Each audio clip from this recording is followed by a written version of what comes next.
Greetings and welcome to a Prayerful Pause. My name is Nancy Woodworth-Hill. Amongst other things, I'm a spiritual director.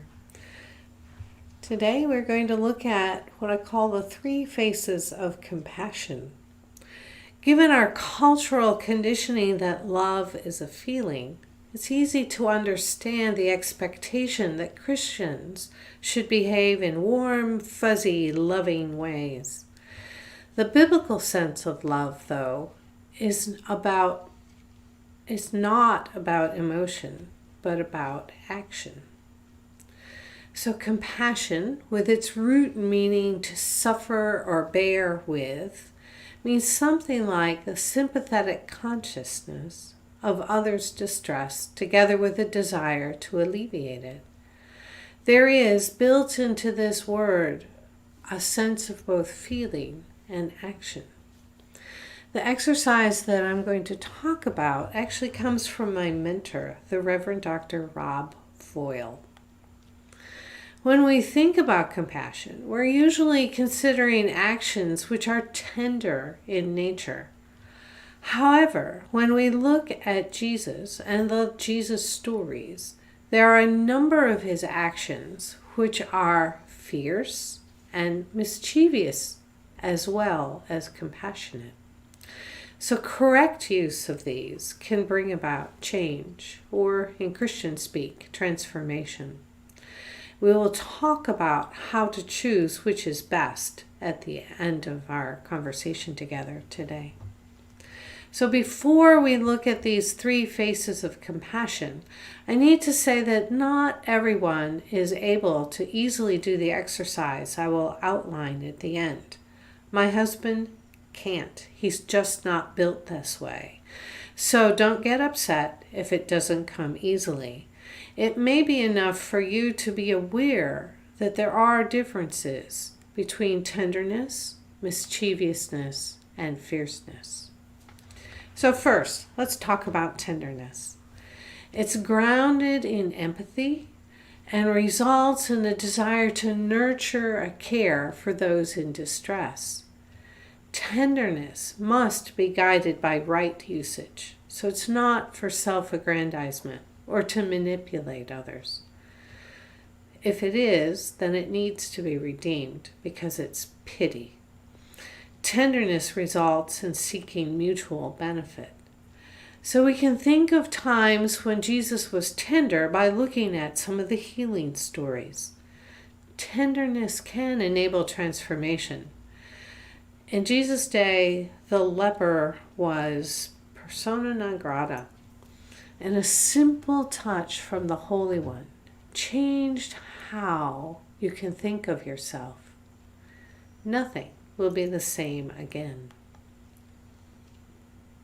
Fierceness, the second face, grounded in anger that gives us the energy or motivation to fight injustice.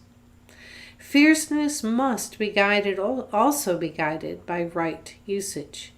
Human anger cannot do the righteous work of God.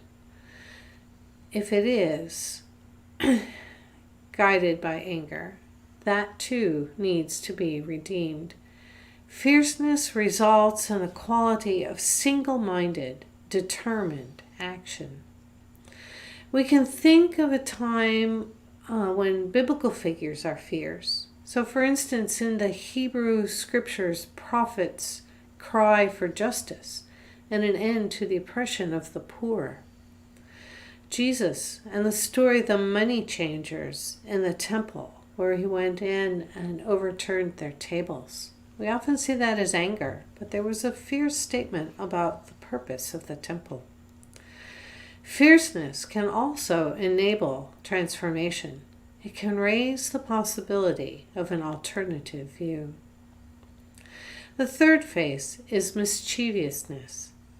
It's grounded in a playful curiosity. Mischievousness must also be guided by right usage.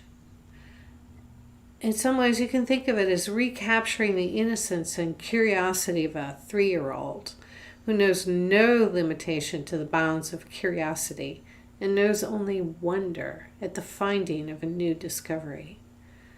there's an indirect or hidden quality to mischievousness.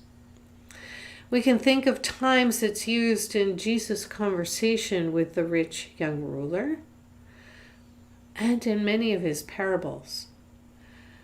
A clear example is of the woman taken in adultery. Jesus famously said, "Let him who is without sin cast the first stone." Notice that he doesn't say anything about the second, third, fourth, fifth, you got it, stones. It's about the conditions of the first stone.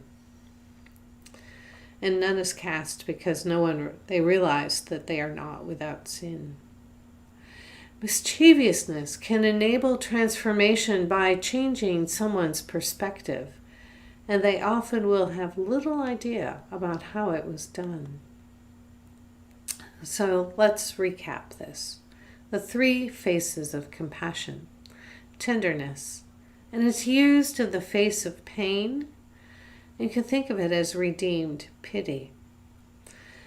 Fierceness, which is used in the face of injustice, and it's redeemed anger. And mischievousness, which is used in the face of resistance, is redeemed sarcasm. So you can think of redeeming as buying back, of returning, of seeking wholeness. Pity, anger, and sarcasm each have us hooked, whereas tenderness, fierceness, and mischievousness do not. So here's the practice. To discern which of the 3 kinds of compassion to practice does take some preparatory work. However, once it's been completed, you can use it very straightforward manner into the future. So here's the steps. First, like anything else, take some time to prepare yourself. Come to your center. You may wish to do this with a few deep breaths, sitting quietly, however works best for you.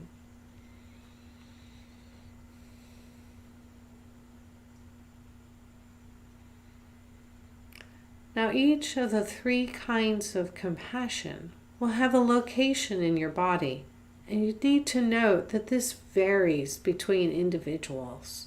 So what works for you is right for you. Tenderness. When you think about being tender, where in your body do you sense it? Where is it located?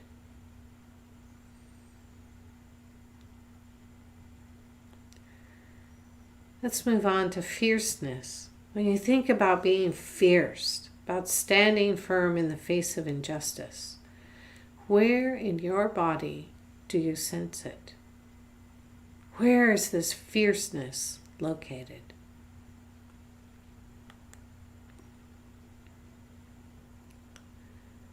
And the third, mischievousness.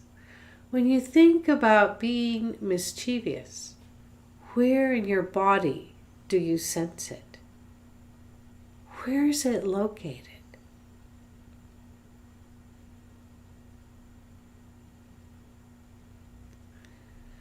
So we now have 3 different places in our body associated with these 3 different faces of compassion. So call to mind a situation, and I would definitely not begin with the worst one in your life, because this is just an exercise. I want you to try that situation, literally try to put it into each of those 3 places in your body, those 3 faces of compassion.